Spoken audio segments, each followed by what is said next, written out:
22 तारीख को आरजेडी के तरफ से दावते इफ्तार का आयोजन किया गया है।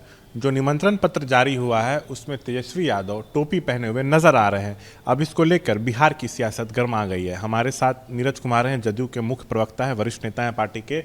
बीजेपी कह रही है कि सत्ता पाने की बेचैनी है तेजस्वी को, सो उनको अपना नाम तेजस्वी खान रख लेना चाहिए।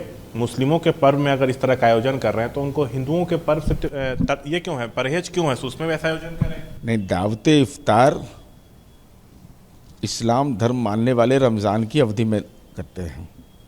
तो मुख्तार अब्बास नकवी भी पहनते हैं, सैयद शाहनवाज हुसैन भी टोपी पहनते हैं, और दावते इफ्तार में जो लोग जाते हैं वह भी अपनी भूमिका तय करते हैं टोपी पहनकर। इसलिए ऐसे विषय को किसी धर्म के आधार पर अगर तिलक का कपड़ा पहनने का, अब हिंदू भी पैजामा कुर्ता पहनता है, इस्लाम धर्म मानने वाले भी पहनते हैं, इसका क्या मतलब हुआ। अरे इस देश के अंदर में नाथ संप्रदाय, जो उत्तर प्रदेश में माननीय मुख्यमंत्री जी हैं, उस नाथ संप्रदाय के नाथ रहस्य में मोहम्मद बोध का पाठ होता है रमज़ान की अवधि में। अब लोग तो नहीं जानते, नई पीढ़ी के लोग। इसलिए महत्वपूर्ण विषय यह है कि राष्ट्रीय जनता दल अपने आप को A to Z की पार्टी कहता है। तो पारिवारिक कुनमा क्यों है दावते इफ्तार के आमंत्रण पत्र में? भाई उसमें तो रहना चाहिए जगता बाबू का फोटो, सिद्दीकी साहब का फोटो, आलोक मेहता जी का फोटो, शिवचंद्र राम जी का फोटो, उनका फोटो नहीं, श्याम रजक जी का फोटो नहीं, एक केवल एक परिवार का। तो A to Z की पार्टी कैसे? और बड़ा अच्छा मौका है तेजस्वी यादव आपके लिए। कोविड के काल में तो दावते इफ्तार नहीं कर पा रहे थे, तो आपके माँ पिता ने जो गुनाह किया है राजनीति में, संपत्ति सृजन का, भ्रष्टाचार हराम है, यह कहा जाता है इस्लाम धर्म का ये बेसिक नियम है। तो जो खाता नंबर 12 और प्लॉट नंबर 776/777 ग्राम सेलार कला, जहां आपका ननिहाल है, आपके दोनों भाई के नाम से है ये। तो इस जमीन को जो नौकरी रेलवे में कर रहे हैं, भाई साधारण परिवार के लोग होंगे।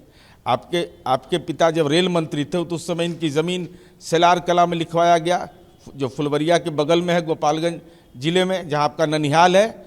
तो इस ज़मीन को, इस परिवार को दावते इफ्तार में बुलाइए और कहिए कि हमारे माँ पिता ने आपका ज़मीन लिखवा लिया था, मैं आपका दस्तावेज आपको वापस करता हूँ और ये ज़मीन आपकी है। तब हम समझेंगे कि आप जो दावते इफ्तार का जो मूल उद्देश्य होता है कि लोगों के बीच सद्भाव, लोगों के बीच प्रेम, और साथ ही साथ जो भी जीवन में चुनौतियां होती है, विसंगति होती है, मन के अंदर में जो पाप होता है उसका निराकरण का एक रास्ता होता है। तो ये तो संपत्ति सृजन कर लिए, ये इससे बेहतर मौका कहाँ मिलेगा आपको। ये जो आप बड़ा आरोप लगा रहे हैं, ये मामला कब का है, जब तेजस्वी और तेज प्रताप के नाम जमीन लिखवा लिया? जब, अरे तो बचपन में नाबालिग जब थे उसी समय लिखवा लिया। अरे वही तो जब रेल मंत्री का कार्यकाल का है और सेलार कला का है। राबड़ी देवी जी का जहाँ पैतृक घर है वहाँ ही है, जहाँ उन्होंने मुख्यमंत्री रहते हुए राबड़ी देवी उच्च विद्यालय बनवाया। हालांकि 16 कमरे का निर्माण हमारी सरकार ने किया।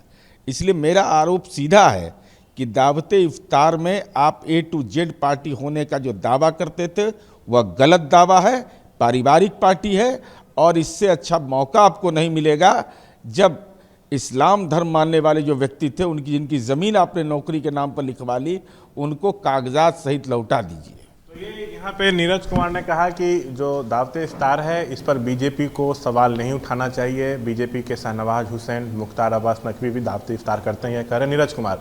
साथ इन्होंने ये भी कहा कि जो राजद का पत्र है, इन्विटेशन कार्ड, उसमें सिर्फ परिवार के लोगों का ही फोटो है, पार्टी के अन्य नेता का नहीं है। ये दुखद है। ये भी आरोप लगा रहे हैं कि एक ज़मीन लिखवा लिया था लालू और राबड़ी देवी ने, एक मुस्लिम परिवार का, और बदले में उनको रेलवे में नौकरी दिया था। तो ये कह रहे हैं नीरज कुमार, उन व्यक्तियों को भी अपने दावते इफ्तार में तेजस्वी बुलाएं और उनका जो ज़मीन है उनको वापस करें, ये कह रहे हैं नीरज कुमार।